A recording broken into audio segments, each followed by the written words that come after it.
What are you laughing at? You're I'm getting prepared. I'm I'm about to be talking a lot to start this thing off. We all talk a lot. Okay, let's do it.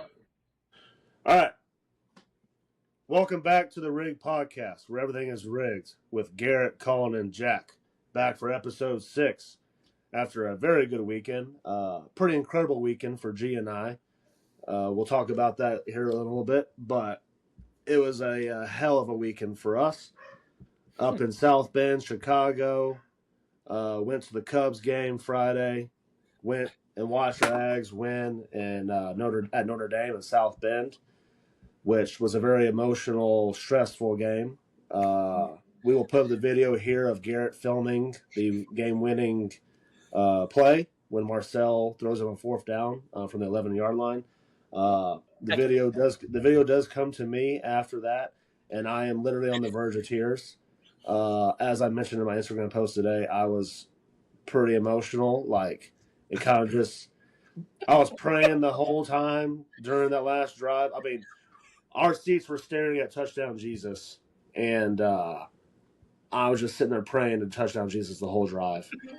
And once we got that touchdown, I about lost it, about cried. I was tearing up.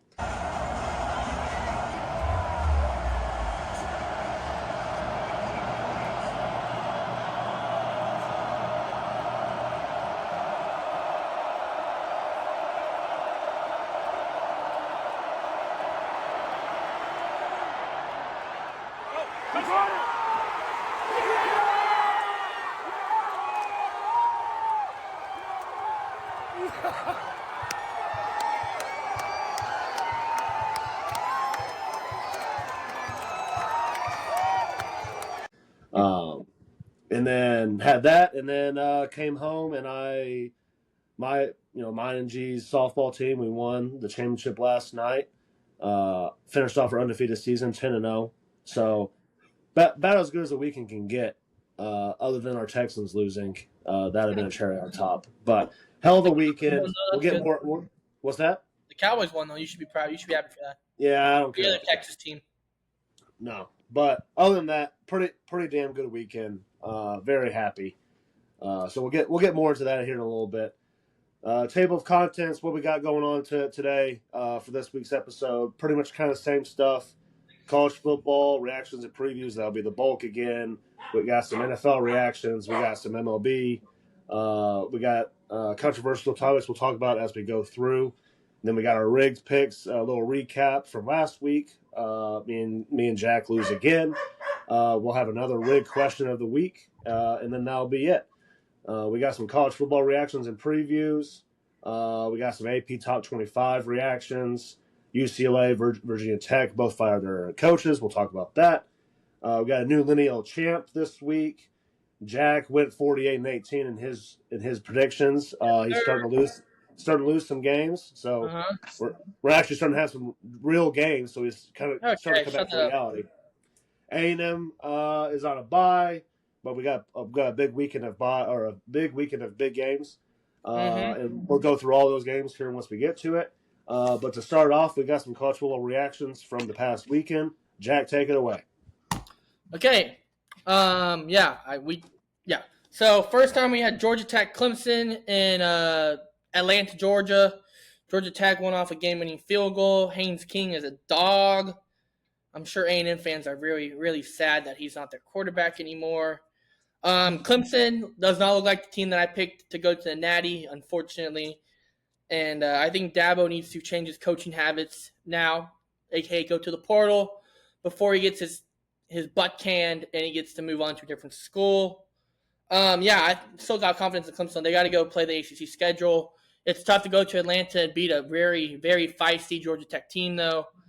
And hey, hats off to G-Tech, baby. They're here to stay. I was high on them in the preseason. I think they'll do big things this season. Maybe not make the playoffs, but definitely an improvement for that coaching staff down in Atlanta, Georgia. Yeah. Well, they're 3-0. They're looking pretty. They are looking good, yeah. So, and two good wins, right? Or just one? Yeah. I think they only have. They beat Colorado at home to start the season. Yeah. In Colorado. Yeah. But still, though.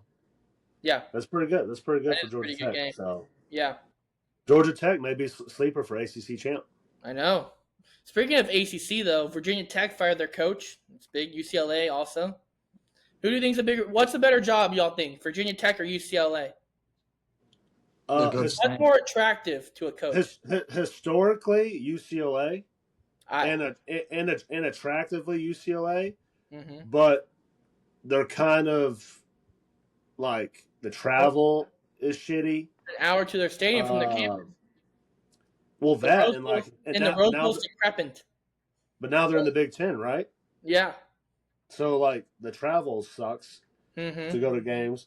I would say Virginia Tech has the better atmosphere because people in California don't really go to games. So like UCLA football, like even baseball, basketball, like people in California, it's so hard to travel around in traffic and everything after work, and the timing is terrible.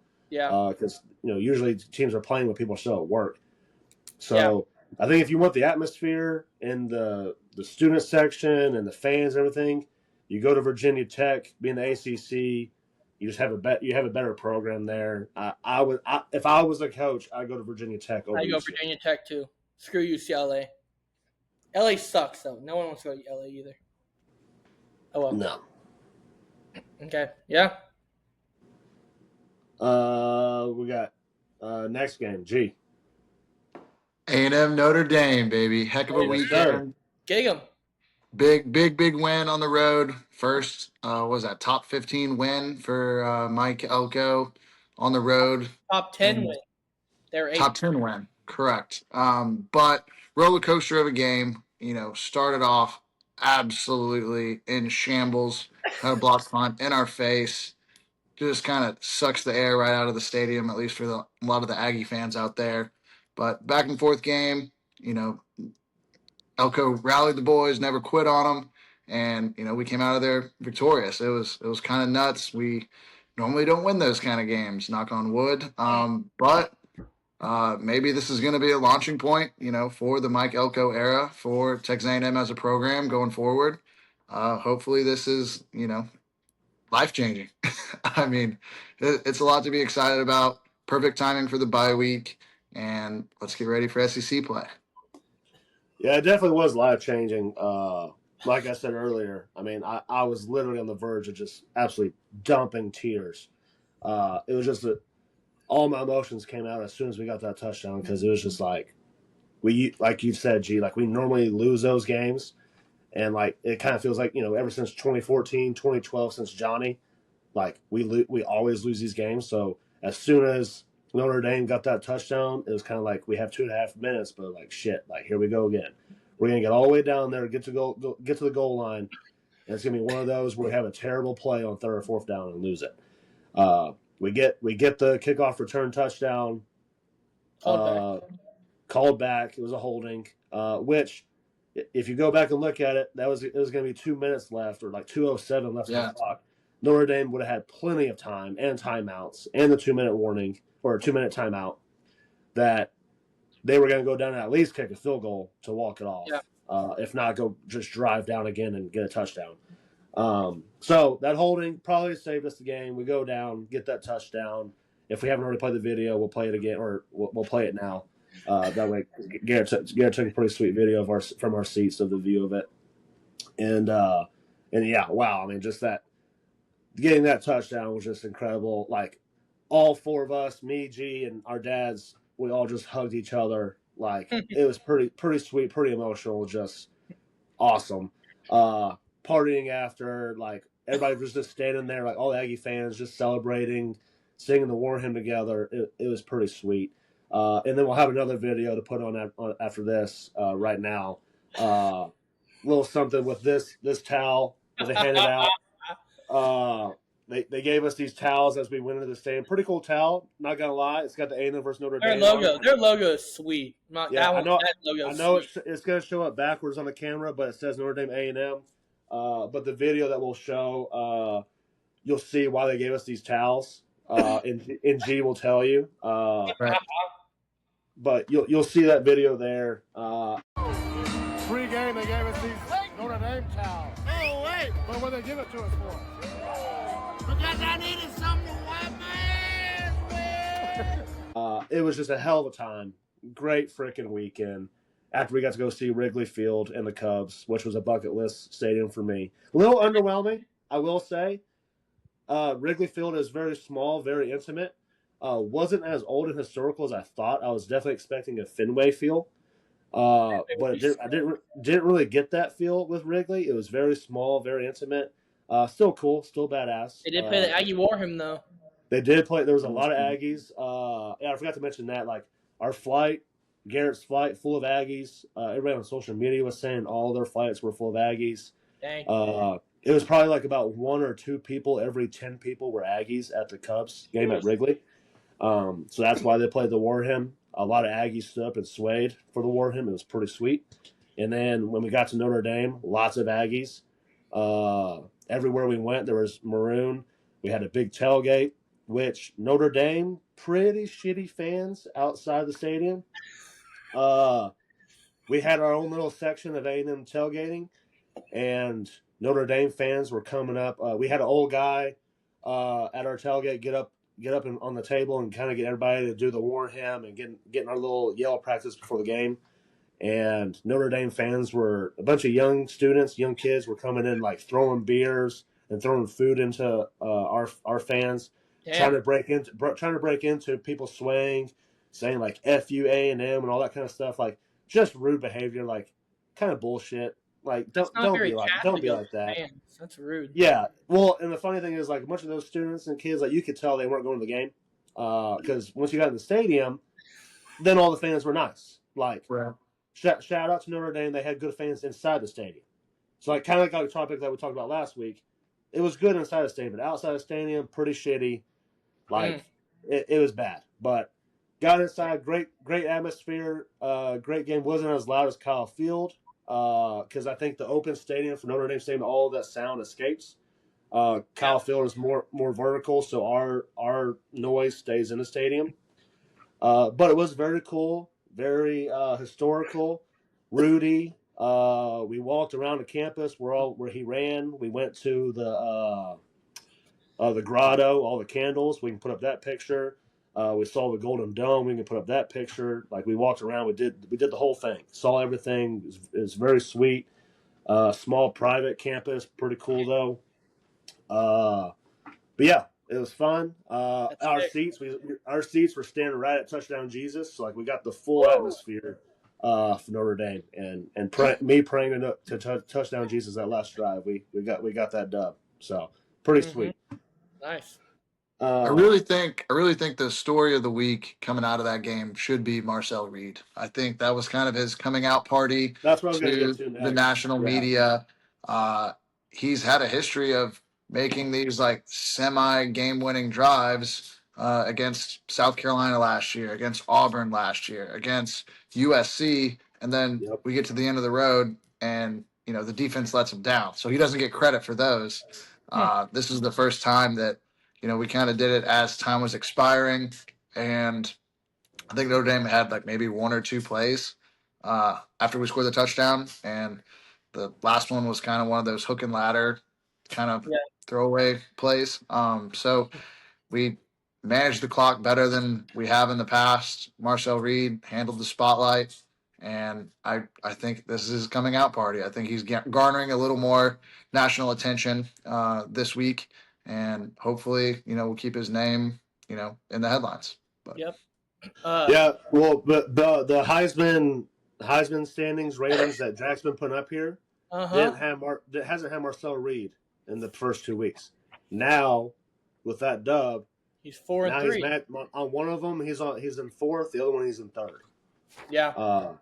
So you start winning games, you jump up there.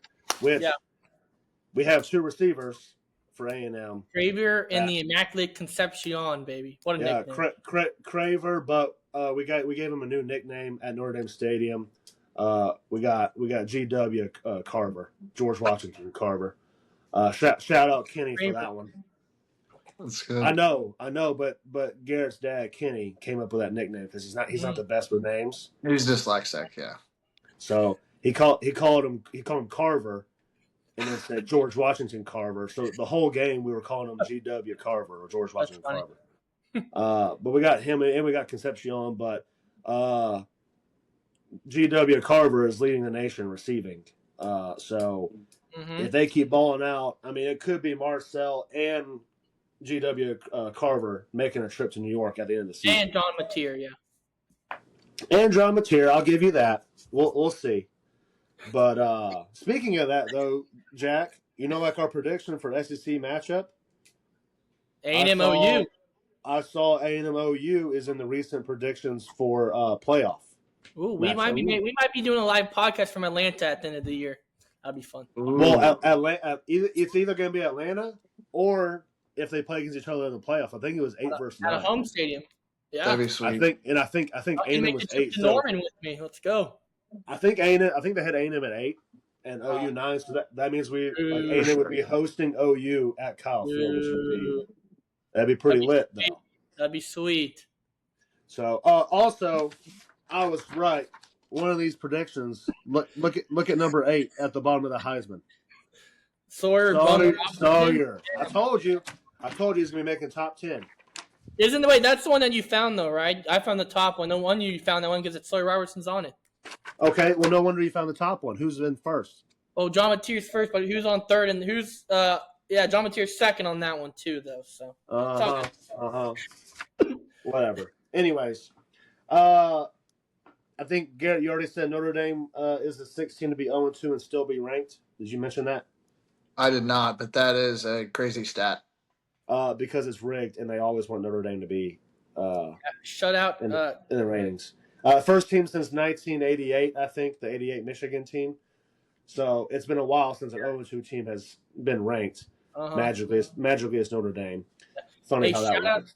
Shout out Koki Riley, AP poll balloter that put Notre Dame at 10. You need to be fired, buddy. You suck at AP poll balloting. Alabama had FSU, and FSU beat them.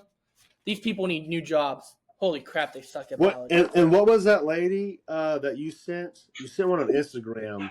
That was last week. That was last week when she put Florida ahead of USF, and USF killed them. There's a couple in here that are bad. SC's 10 now. This guy has Vandy now ranked and SC ranked, Georgia Tech ranked, not ranked, and Clemson ranked. Like, these people, I need to be an 8 poll validator. These people are trashed. Yeah. But, Jack, you have written down here Notre Dame playoff chances are likely dead. That is wrong. I disagree. As a they lot don't have of a conference. They have to be an at-large bid. Doesn't matter. As a lot of people say on social media and on talk shows and podcasts and stuff, Notre Dame is 5 points away from being 2-0 and probably ranked about second or third in the country. Yeah, I guess they do have a very doable schedule going forward, minus USC at home. But and they've lost to 2 top 10 teams, and then if they win out, they're 10-2, having won 10 games in a row. And just imagine, I mean, it's rigged right now that they're still ranked in the top 25. You cannot imagine that a 10-2 Notre Dame team that's won 10 in a row is going to be left out of the playoff. No. Does a 10-2 independent team making in over a 10-2 SEC team that didn't go to their championship? But depends on their losses. I promise you, both teams will be in. Yeah, we'll see. There was 3 lost teams that were in the playoff last year. Well, yeah, but Notre Dame was undefeated, so they got in. They were not undefeated. They lost to Northern Illinois. Oh yeah, but now Notre Dame can actually be a top 4 team because there's no more automatic buys. There's automatic qualifiers, but the buys will be anywhere now. Correct. I'm just saying. Imagine you're sitting in the room with all of those rigged pickers with the AP poll. Although they don't. Or whoever. I'm sorry. The playoff committee in a couple weeks. I'm sorry. Playoff committee. Yeah. They love Notre Dame. Look back at A&M and Notre Dame 2020. Yeah, they put Notre Dame over us. They love Notre Dame. If Notre Dame wins 10 in a row, I can promise you they will be in the playoff. True. Like they're gonna be 10-2 in the playoff. It's just the way it's gonna be, and they're gonna be going to play against somebody on the road in the first playoff game, which is fine, and And They could have an just A&M Notre Dame rematch. That'd be electric. I have thought about that. That could happen. And also, Notre Dame just played for the national championship last year. Like, it's completely set up for them to be in the playoff. So we'll see. Anyways, next game, Jack, take it away. Yeah, Georgia, Tennessee. I think it was I guess y'all were the game of the week at 9. The game of the week, though, was really the 2:30 slot. Fowler and Herbie. Georgia, Tennessee, big SEC game, obviously, for the rankings. Both teams are still very good. Again, if Tennessee would have hit that field goal, we would be talking about Tennessee like we're talking about Georgia right now. And Georgia, I had no hope that they could keep up with Tennessee coming into the game. I really thought Stockton didn't have that good of an arm, but dang, I guess I didn't watch. He was diving those receivers up. They got a good receiving core. Zachariah Branch is, I think, one of the best receivers in the country. Transferred from USC last year. He comes into Georgia, and he showed out. They got Noah Thomas now. He didn't really do anything, though, but he was still very good. And then Georgia's running game. Nate Frazier, he's a god. And then you can go to Tennessee. They have a squad, too. Joey Aguilar, I didn't have any hope in him this year. He blew my expectations out of the water. That receiving core they have is nasty. So watch out for those two teams in SEC. I think there was 35 combined points in the first quarter alone, and then after that, Tennessee didn't score till the fourth quarter. So that means something for the Georgia defense. Yeah, it was a good game. I think both teams are good. Mm-hmm. Stockton looks good. Have y'all seen that story though for Aguilar, like his history? No. Like he started at like a city college in California. Oh, really? Dang. And then ends up at a small school or some school wherever in North Carolina. Huh? App State. A&M State School. Yeah, shut up. But he ends up at App State, balls out. Then he gets what's the quarterback's name for Vandy? Pavia. Yeah, he gets the Diego Pavia or Pavia rule of JUCOs. That he gets an extra year. Oh. But he goes to UCLA. Mm-hmm. Gets dealt in the first trade of college football, ends up at Tennessee, and now he's balling out. So better than Nico. Nico's and also when he left City College before he went to App State, he thought about hanging up the cleats and not playing anymore because just things weren't working out for him. And he was having to take. I listened to this on Texas, Garrett. Nuno was talking with Marty McGee, or McGee, whatever, Marty. They were talking about it. He was like having to ride a bus or a train, whatever, just to get to the City College. And like some days he didn't even have enough money to make it to practice. So some days he wasn't even going to practice because he couldn't afford to get there. Dang. Or get to class, or whatever. And now he's balling out for Tennessee. So kind of a little heartfelt story there. It's kind of cool to to root for Tennessee and root for him. Yeah. It'd been sweet for him to pull out the dub. The kicker sold. He had it. I guess it was like a 50-something yarder, but right down the middle and missed. And then Georgia comes out in overtime and gets it the second time. Gets it second and first overtime, and just goes out there and scores. Yeah, we were trying to watch it at the tailgate when we were avoiding getting hit by beer cans and food, but we had to go into the Notre Dame stadium before the game was over. So, but we saw the highlights and stuff. But yeah, we'll see if A&M keeps taking care of business. We could be playing against either one of those teams possibly in the SEC championship. So we'll see. We'll see what happens. Speaking of SEC, we had LSU in Florida. Kind of a bad game. Very bad offenses. Not according to Brian Kelly, though. Brian Kelly thinks the offense is perfectly fine. Yeah, Brian Kelly blew up. That went over social media. He got asked a question. He blew up. He's just sitting there saying, like, we won the game, that's all that matters. Which he is right in that sense. Like, yes, obviously winning the game matters. Like, so he was wanting to be asked about, like, winning the game instead of why is your team looking so shitty? Mm-hmm. Because you do have Nussmeier, who is supposed to be the top of the Heisman, and preseason All-American, all that kind of stuff, and the offense can't score, and they only scored 20 points against a Florida team that has been looking pretty bad. Lagway throws 5. Didn't Lagway throw 5 interceptions? Yeah, he threw 5. Yeah, and yet LSU only won by 10 points. Exactly.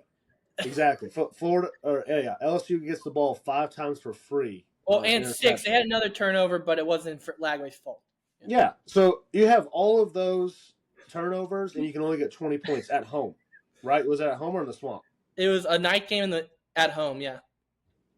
Yeah. So a night game at home, LSU should dominate. You get 6 turnovers, 5 interceptions, and you can't get more than 20 points. So that's looking good for A&M. I'll just say that.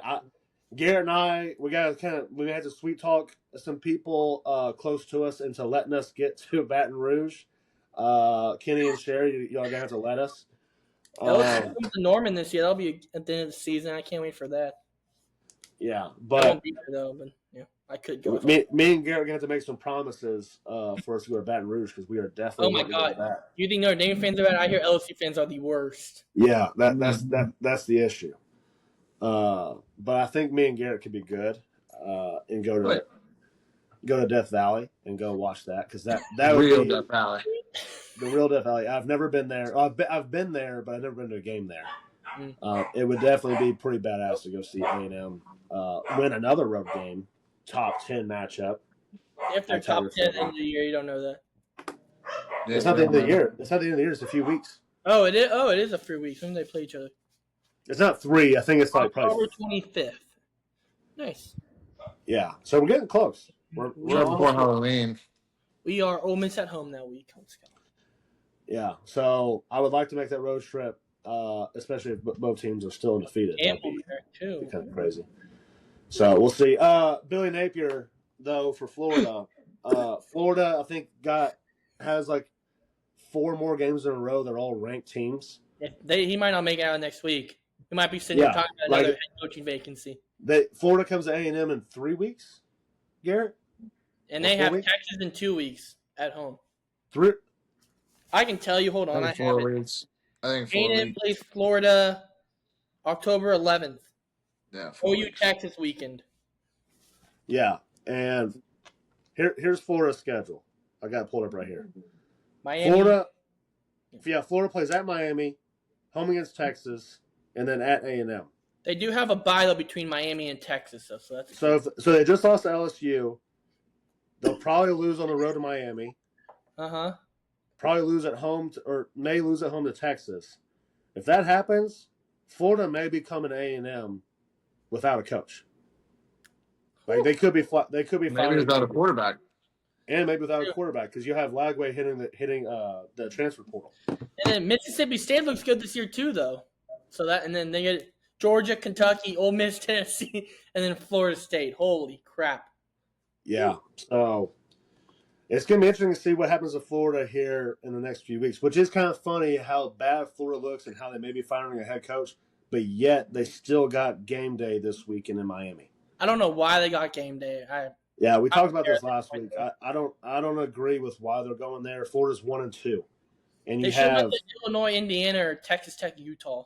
Yeah, there's like 3 or 4 games of undefeated matchups, but yet game day chose that. So that little Rick, why they chose and game day's not even setting up. They have to set up in Fort Lauderdale because that's where the stadium is, or maybe they're setting up at the campus. I'm not really sure. Oh, it's not at. They play at Hard Rock. And Hard Rock is an hour drive from Coral Gables, where Miami is. But what? They're not going to be set up at Hard Rock? They said they said on their Instagram they said Coral Gables, but I don't know. Okay, Jack. Going into the next game, we got OU traveled to Philadelphia this weekend for a matchup with the Temple Owls. Not much to talk about this game though. OU looked dominant again. OU's defense held them to less than 100 yards. That's impressive. OU has a big one in Auburn coming up. We'll preview this in a minute. So, yeah, big game for the boys. Undefeated still, looking good this year. And, yeah, pass off to the next game. Let's go. Yeah, no, Miami, USF. Miami hosted the South Florida Bulls, and they looked really good. I'm going to be honest. They covered. It was convincing. It really was never in question. They had, more dudes than USF did. It's not about the X's and O's. It's about the Jimmies and Joes. They had more Jimmies and more Joes, and they handled business. I think Miami is here to stay. Miami reloaded successfully in the portal, and they look legit. Uh-huh. USF lost the lineal champ status. Miami's did. now champ. Florida can get it back though this week. Should be fun. Correct, this That week. would be wild. Although USF beat Florida in the swamp. Now Florida goes to Miami. Mm-hmm. For some reason, it's college game day. But yeah, Florida has a chance to get the lineal champ back, but I think Miami's going to hold on to it. Yep. I mean, So USF losing kind of screwed me on some picks and BTL this past weekend because I had them to cover the 17.5. Should have known better. Miami kicked the shit out of them. So Yep. Oh well. All right, Jack. Next game. Wisconsin versus Bama. Nothing really to react to. It was a simple butt whooping down in Tuscaloosa. Bama's back, ladies and gentlemen. If you haven't heard, they had one bad game, but they have been back. Yeah, Ty Simpson looks really good now. Wisconsin looks terrible. Luke Fickell might be fired soon, if not tonight. And yeah, that's all I gotta say. Texas, UTEP. Boo! Boo! Gentlemen, they are not back. In fact, Arch Manning gets booed at his home stadium. Whom thought preseason that the Heisman favorite would have been booed in Week 3 against UTEP? Wow. Yeah, that's a bad look for those fans down there in Austin. You're undefeated, but yet you're booing your Manning Heisman quarterback. they're definitely not undefeated. I'm sorry, not undefeated. Sorry, I forgot they went and lost Week 1. No, that's right. But yet they're still ranked ahead of A&M. Still ranked ahead of A&M. Interesting. A little bit of rigged bias right there for AP. Kind of like the treatment of Notre Dame. They give that special treatment to TU. But yeah, funny that Arch looks awful. Like I said, like I said our first episode, how I thought Manning was very much overhyped. If you watch those clips of him of those 11 straight incompletions, they're not even close. Like he's got to be hurt. They have to be covering up his injury. There's no way he's not hurt. He looks ass. Those misses, I actually saw it on Sports Center or ESPN, whatever, after the A&M Notre Dame game at like 3 a.m. when we finally got back to the hotel. I turned it on and they showed his 11 straight incompletions, which I tried to find the video. I can't find it anywhere. Only on Sports Center I saw it. It's on Twitter somewhere. And like 3 or 4 of them in a row are not even close. Not even competitive. And it's just hilarious. That's why he was getting booed. Because like it was awful. And the last one was tipped that the UTEP should have picked off. He's lucky they only had one interception on him. Yeah, and they barely beat UTEP at home. So Texas TU is looking kind of.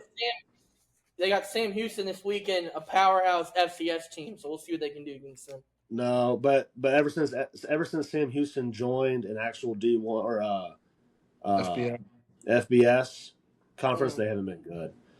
Okay. So I think TU's favored by like 40.5. So it shouldn't even be close. Yeah, give me Sam Houston to cover that one. There ain't no way they won by 40 from what I've seen so far. Yeah, we'll see, but I don't think Sam Houston has any chance. I don't think they have anybody good. Next game we got Vandy versus South Carolina. Vandy went to South Carolina, took care of business. I think if you got on social media, you might have seen the picture. I think Jack, if you may be able to put up here, how it was like the fourth quarter, and South Carolina was only down I think 10 points, whatever it was, and there's like nobody in the stands. Everybody left. They all gave up on their team. Sellers got hurt, which that was a blow. I think he got hurt in the second quarter and left the game. Yeah, that was a big but it was still competitive. Like a ranked game at home, and everybody leaves the stadium. Sellers gets hurt though. He leaves. All the fans leave. Vandy pulls away with the win. They end up winning, I think, by 3 touchdowns or 4 touchdowns, whatever it was. They beat the shit out of them. Vandy looks good. If I'm Texas, if I'm TU over down there in Austin, I am getting pretty worried about Vandy coming into your house and taking care of business. Because I think that game's in Austin, right? I think they went to Vandy last year. Yeah, it's in Austin on November 1st. Yeah, so I will not be surprised if Vandy goes in and beats TU. Me neither. I'll go ahead and say that, a little hot take. I will not be surprised by that. So we'll see what happens. Jack, backyard brawl. What we got? Oh, okay. Yeah, West Virginia won against Pitt in overtime. Big win for Rich Rod. Eat shit, Pitt. Eat shit, Pitt, baby. Even though I'm not a West Virginia or Pitt fan, still a big win for Rich Rod and the boys, though. So yeah, that's all I gotta say for that one. Let's get into some preview though. Garrett. Oh. We have one more thing to say. Oh yeah. Go ahead. G's got something to go ahead, Garrett. Take it off first, baby.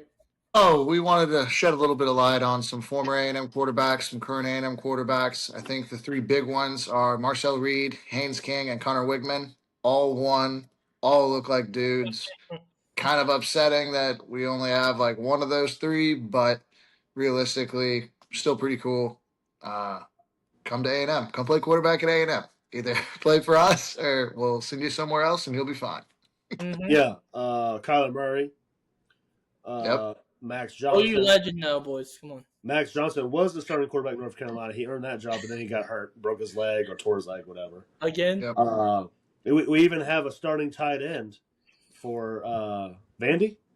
For Vandy, yeah. Eli Stowers. Eli Stowers came to A&M as a quarterback. So, if you're a quarterback, come to A&M. You never know what will happen. Yeah, you might transfer and be good, or you might stay and be bad, but we'll see. Marcel Reed ain't bad. Oh yeah, but that's post Jimbo Fisher. I guess come to A&M, boys. Let's go. Or OU. If you're a transfer and you come to OU, you will be the Heisman winner. That's how it works. I'm just telling you now. So come on over, baby. But you got to start at A&M first. Yeah, Kyler. But I mean, if you or start Alabama, or Tech, yeah, Baker, or Washington State, like Montier. He's not going to Heisman. You don't know that. Fairly certain. Where's Montier from? Washington State. He was Cam Ward's backup 2 years ago. So he's not going to win the Heisman. Only OU quarterbacks that were from the state of Texas win. No, he's from Little Elm though. He played high school football in Texas. Okay. Then he has a chance. Got you there, buddy. Let's go. That's why I was asking, like, where he was from. Like, where did he grow up? Can y'all hear my dogs? Yeah, barely. Okay, good. They're it's fucking fine. out. All right, G. Now take us into previews. All right, previews. Game days at Miami for Florida, Miami. Hopefully, Florida can keep it competitive. Like I said, Miami looks pretty dang good. Would not be surprised if Miami, handles Florida, kind of kicks them while they're down. Lagway hopefully has a little bit of a bounce back game, but I think Carson Beck is going to take what the defense gives him and, do his thing. I like Miami big in this one. Yeah, explain to me this little trap spread of Miami at home only being -7.5. Just because I think Florida's due. Like, Florida still has the talent. They still have, the dudes out there to make the plays. It's just, I don't know. It might be mental at this point. And I guess it's technically considered a rivalry game, and quarterback's like this. That's how he's been playing. Actually, hold on. There was a funny picture we need to find this and try to put up on here too. That G and I saw on Twitter or X, where they changed DJ Lagway's name on the back of his jersey and made it into like DJ. What's his name? Lagawaya? Uriangalele. Oh, I saw that one. Yeah, they turned it into Lagawaya because he's so bad. So we may have to, if we can find out, we'll put it up on here so y'all can see that. That was pretty good. But I agree. I think Miami covers 7.5 easily. I think they take care. You know what? We kind of want Florida to be good though, because after this they have a bye and then they go to Texas. So we need Florida to be hot going into the TU game, so they beat Texas in Austin. Low key. It also kind of would be funny to have Lagway and Arch Manning just throwing incomplete passes all over the place. Like, that would be kind of fun to watch too. Yes. The incomplete ball. Or Florida loses this weekend. Napier doesn't get fired yet, but then he's like truly on the hot seat going to Texas. And then it'll be a must win for Napier. And also, Lagway coming back to the state of Texas because he's from Willis. Will's And Wildcat. and he's gonna try to ball out in Austin because that also may be his tryout for Texas because unfortunately he may end up going to TU if Napier gets fired. Shot. Mm. This happened last year. Napier was on the hot seat until like the halfway season. Lagley comes in, goes 6-0, and then they stay. So it could happen again where they just get hot again and went out. Well, then Lagway needs to start playing. Yeah. So, or do they have a backup that could come in for Lagway? They have a backup. I don't know if he's good or not, though. We'll see. Yeah. We'll see. Yeah. We'll see what happens. But yeah, Carson Beck is looking like a Heisman contender. We'll see if he keeps that going this weekend.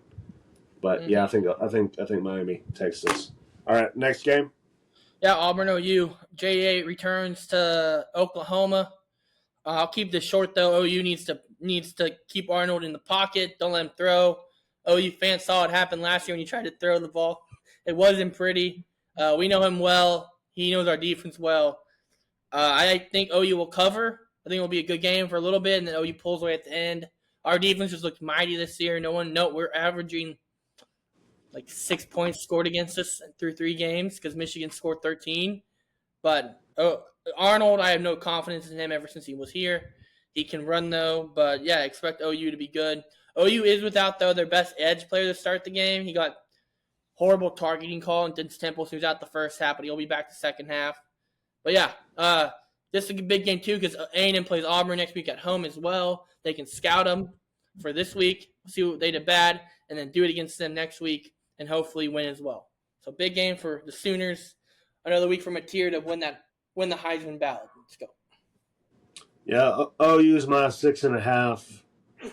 That's I want to lean OU covering that, but also I could see Arnold trying to ball out in his return. So I'll say, shut up! Shut up! Is my mom home? Hold on. We gotta keep that. We gotta keep that. Shut up! God dang it! Let's go. We're good. Oh man. We gotta keep that in here. Utah, Texas Tech. Take us away, Colin. Holy crap! I hate those dogs. Hold on. I wanted to say I'll have OU winning, but by a field goal late in the game. So okay. OU wins, but they do not cover. That's gonna blow up in your face. Probably. Whatever. It's not a rigged pick, so I don't care what happens. That's just my prediction. But yes, next game, Texas Tech, Utah. This should have been more of a game day game than Miami, Florida. But Utah minus 3.5 at home against Tech. Both teams are 3-0. Tech is ranked 17. Utah is ranked 16. This is a huge game for Big 12, especially since both of these teams are teams I think that Jack had as his 5 teams to make the Big 12 championship game. Yep. So this is big noon. My Big 12 championship game. Yeah. So this is the big noon kickoff on Fox. Should be a good game.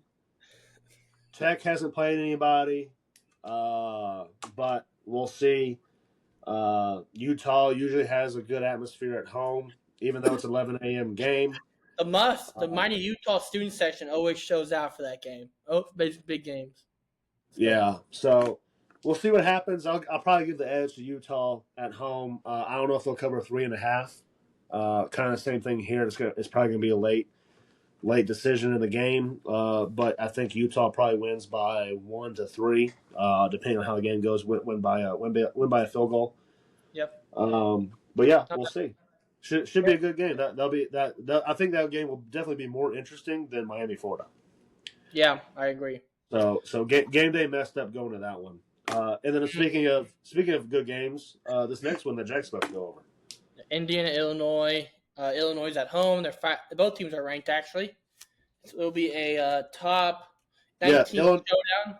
Yeah, Illinois is not Illinois is 9, Indiana is 10. Both are 3-0, and yet this was not a game day game. It's incredible. Indiana's 19, not 10, but yeah. Oh, 19. Still though, top 20 matchup. In Champaign. I mean, Indiana hasn't played anyone though.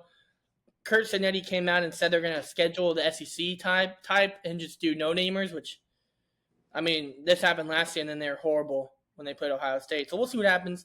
Illinois is actually good this year, though. They got Luke Altmaier, I think, the transfer from somewhere. I think Bama, maybe. I don't really know. But, yeah, he's a good quarterback. Indiana got the transfer from Cal Mendoza, I think. He's also very good. So watch out for this game. I don't know what time this game's at, but it will be a big game. 6:30 on NBC, and they're giving big respect. They're giving big respect to Indiana home turf. They're giving them 5.5. Indiana's home, not Illinois. Sorry, yeah. Yeah, it's in Indiana. Bloomington. Minus 5.5. So give me Indiana to win, but Illinois covers. Give me Illinois to win. I don't think. Is it by a field goal, Colin? Actually, hold on. I'm looking at who is actually favored because I just realized it says IU minus 5.5. I think both schools are IU. Well, I mean, IU's Indiana. What's Illinois? ILL, like that's their abbreviation. The Illini. Horrible. Okay. So Indiana is favored. They started out as minus 4.5. They've already moved a point to minus 5.5. So yeah, I'll take Indiana to win by a field goal. Nice. That's good. All right, next game we got Michigan is traveling to Nebraska. They don't have their head coach. I believe Biff Poggi is still going to be the interim head coach. Really big game. Michigan 2-1, Nebraska 3-0. I think it's going to be an electric environment in Lincoln. Honestly, would rather have seen game day at this game too. Like if you're gonna pick, teams that are undefeated, I think this is going to be a really cool environment. Little mini Mahomes.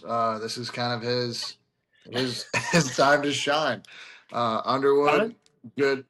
Yeah, it's his time to shine. Underwood's a good, promising young quarterback. I think this is going to be a really good game. I'm really excited to watching it. I'd probably give the slight edge to Nebraska. I think they're about a 2.5-point dog as we're recording. But yeah, it's going to be a really good game. Yeah. So Michigan by field goal? No, I'm gonna hold a prediction here. Okay. I think Josh Pate's going to this game, and fellow podcaster Matt Rule will also be at the game because he coached at Nebraska. So. Oh, he does? I didn't know he coached at Nebraska. So you didn't know that? Yeah. He also I thought he was still at Temple. I thought he was still at Baylor. Oh, that was weird. But yeah, Michigan minus 2.5, but it's at Nebraska. Nebraska 3-0. They got Mahomes Jr. He's still pissed off. He's still pissed off that his role model left early on him. So he wants to earn his role model Mahomes to come watch him again. It'll probably be a sellout as well. So we'll see. Give me Nebraska money line to beat the Wolverines. Give me. You know what? I'm taking Michigan to win because I think Michigan is a better team. And I need them to win for OU's sake. So give me Michigan to cover against Nebraska. All right, Colin, what about the South Carolina-Missouri game? Yeah, South Carolina, which I tried asking y'all earlier. I don't think any of us know the answer if Sellers is still dead or if he's going to rise from the dead and be playing. Either way, they didn't look good with him. They looked awful without him. They're playing at Missouri, who is 3-0, ranked 23rd. Good quarterback. Missouri is favored by 10.5.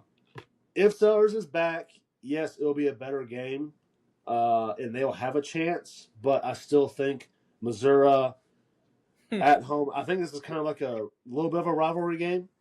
A little bit. I think they kind Battle of Columbia's. Yeah. So. I'll take Missouri to win this game. I don't know. Here's the thing: if the Sellers is playing, they don't cover 10.5. I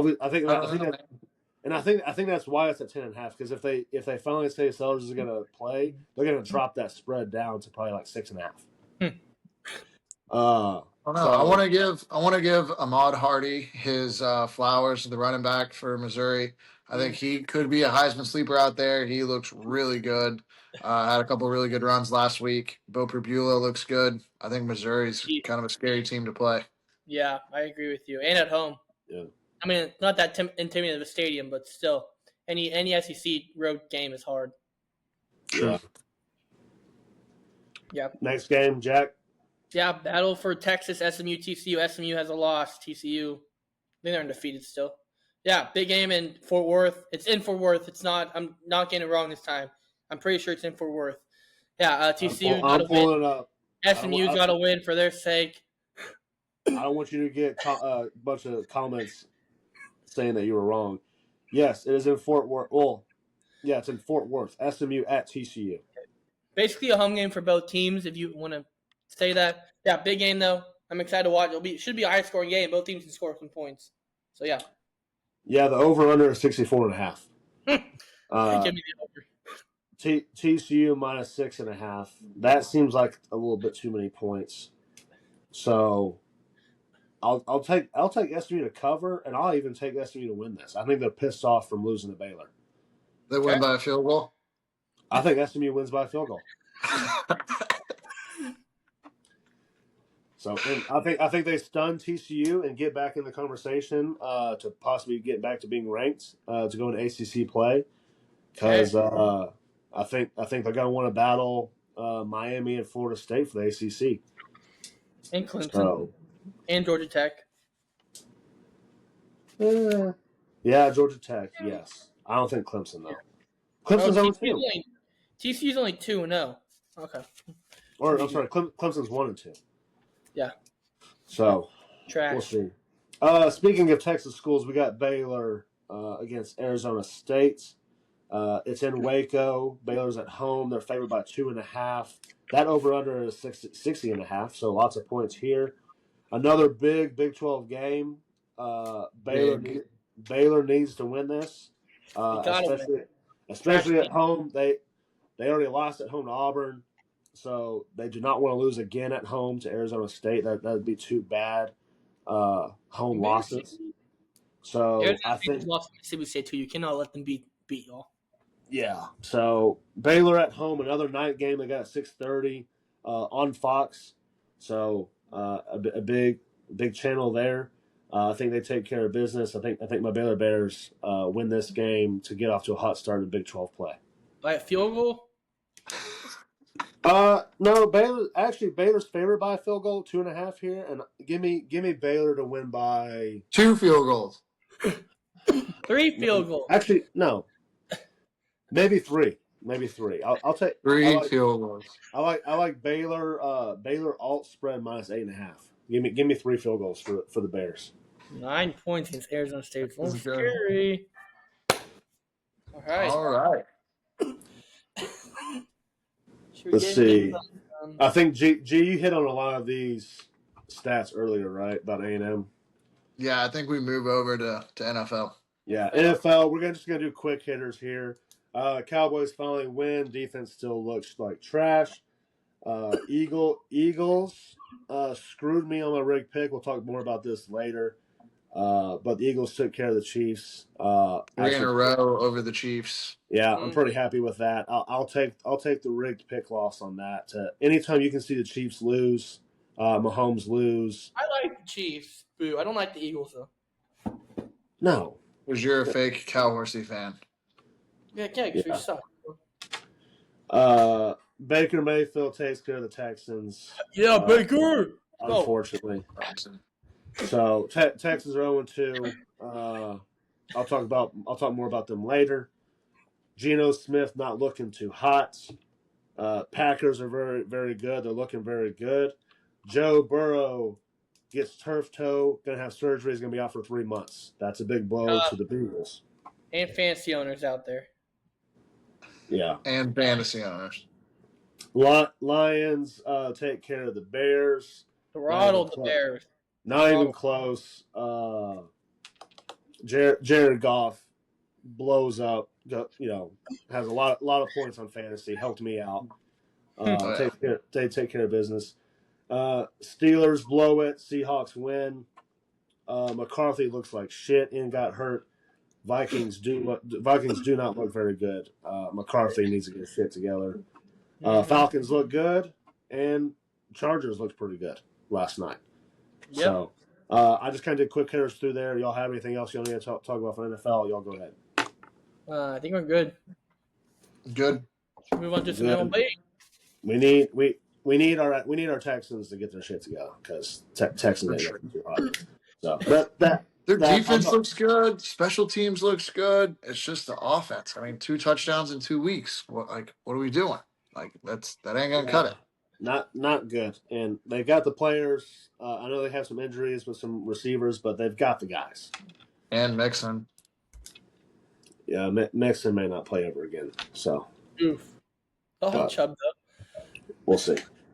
Okay. Jack, what we got on update for the MLB? What we got? Yeah. So before we get into the playoff race, I do want to announce this. Cal Raleigh hit number 55 and 56 tonight. He now owns the single season home run record for a switch hitter, passing Mickey Mantle, and has tied Ken Griffey Jr. for the most home runs in one season by a Mariner. That happened tonight. So that means that big dumper went poo-poo 55 times this year. 56. He had 2 tonight. 2 tonight. Oh, another one. 5 and 56. Another one. Another big dumper poo-poo. Yep. Okay. Playoff race, though. Rangers, Houston has a series going on right now. Currently, the Astros are beating us 6-1. We need the series. Rangers are 3.5 back in the division and 3 back at Houston for the wild card. I think we're tied with the Guardians going into today. Houston's 0.5 back from Seattle, though. I mean, Seattle's throttling KC, though, so good luck to y'all. Yeah, and hold the wild card spot as well. On other news, I made my fantasy baseball championship. Sucky Gary and Colin. And, yeah. No, we're not talking about that. But, yeah, that's about it. Yeah, that's it for baseball. Oh, yeah. I cannot believe you just threw in the fantasy baseball. Let's talk about. I thought we told you to cross that shit out and not talk. Well, yeah, that's for fantasy football. You didn't tell me to cross out for baseball, so I had to bring it up. Okay. Well, you should have known better. But let's change the channel. We're gonna recap our rigged picks last week. I'll start with mine. Mine was a no contest, which was kind of annoying. I think the fight only lasted like 40 seconds. There was a groin kick. One guy couldn't continue. Cedric couldn't continue. So it's basically like it never happened. So all bets void. That is rigged. That should not be a draw if you already can't continue. That's bull crap. Well, it was an accidental foul. If it was an intentional foul, then my guy would have lost, and my bet would have lost. But who cares? You need 3 it was a no contest. It's basically like it never happened. All bets void. So that's I bold. mean, I'm 2-2-1 now. Jack continued his streak, moved on to 0-5. Remember, he picked Notre Dame last week. That's really impressive.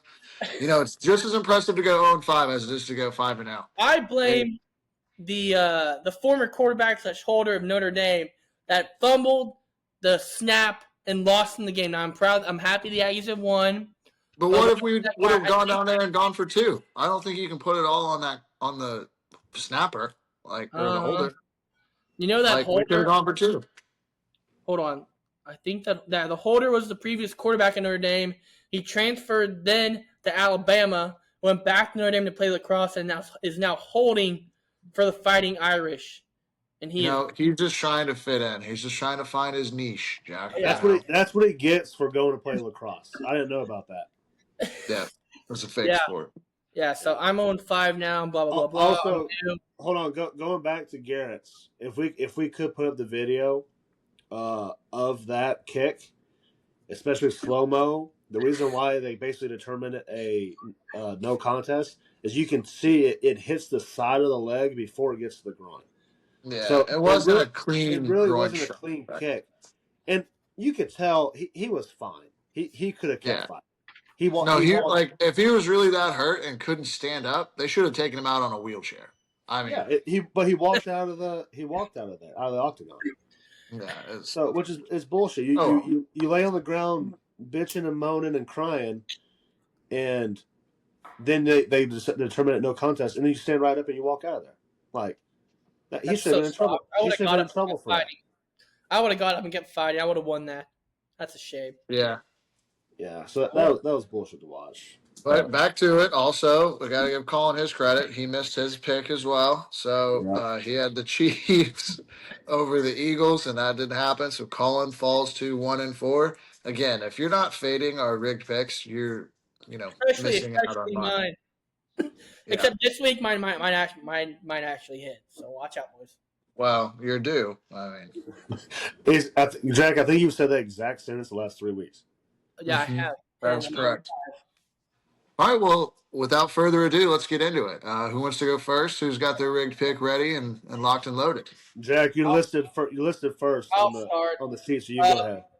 We have the battle of the Indiana schools this week. Purdue versus Notre Dame. Notre Dame is 0-2.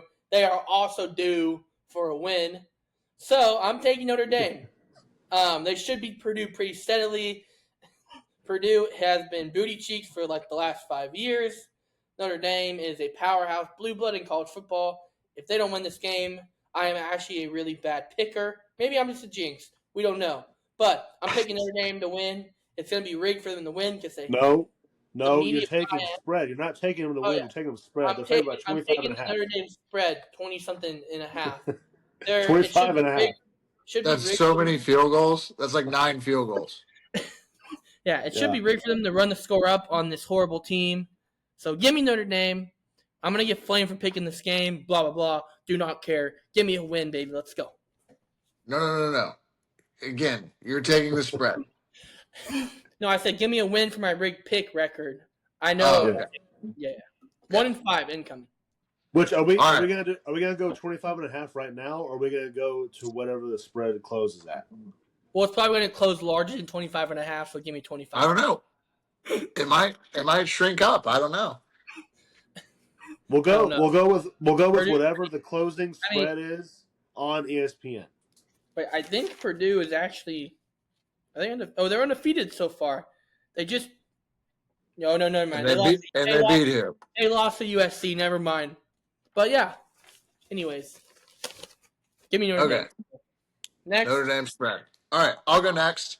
I think this is where College Game Day should have been. I'm taking Nebraska money line over Michigan.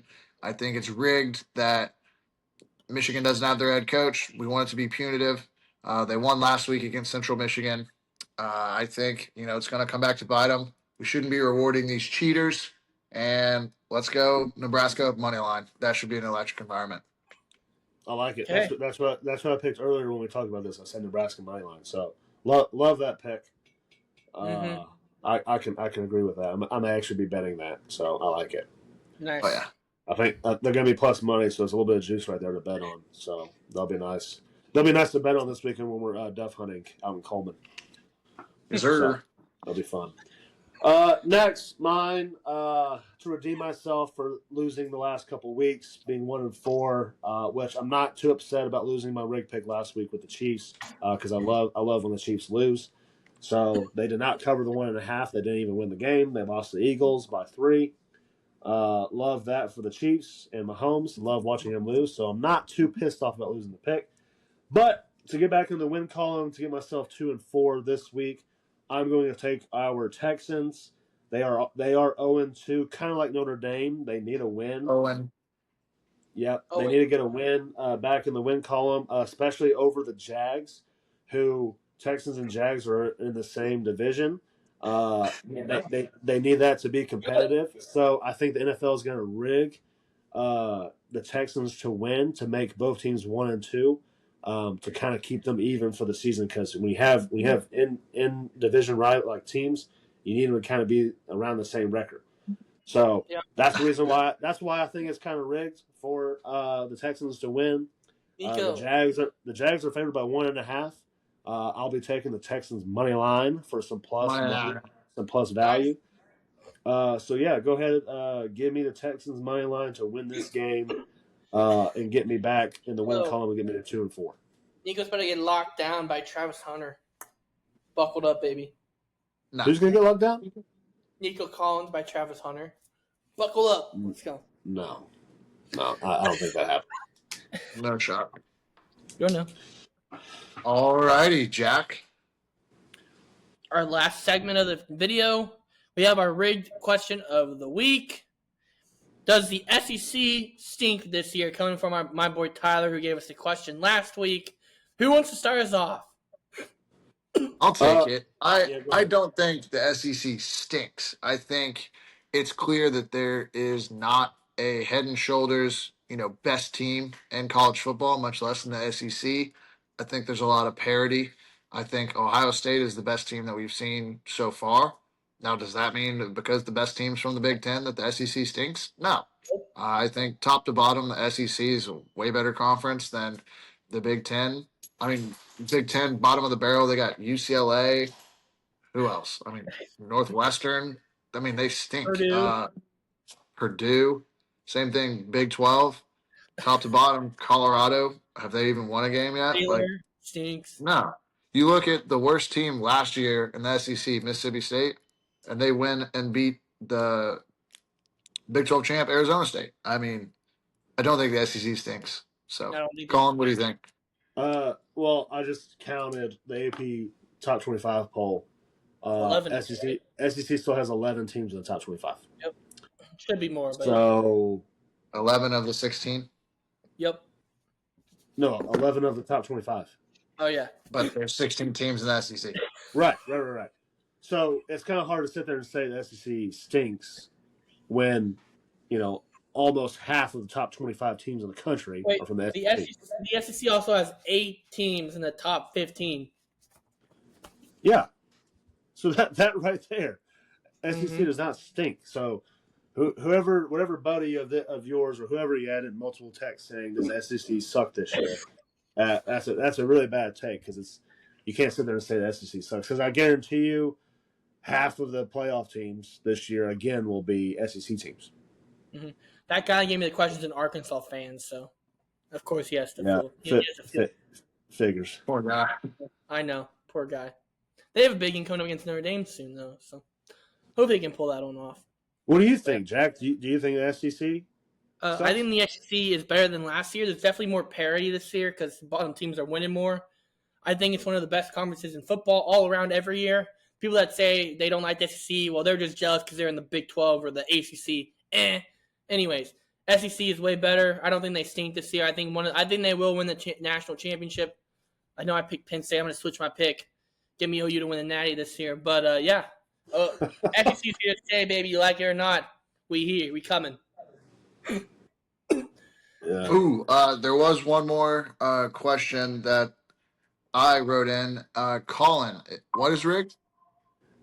Everything is rigged. All right, let's go, baby.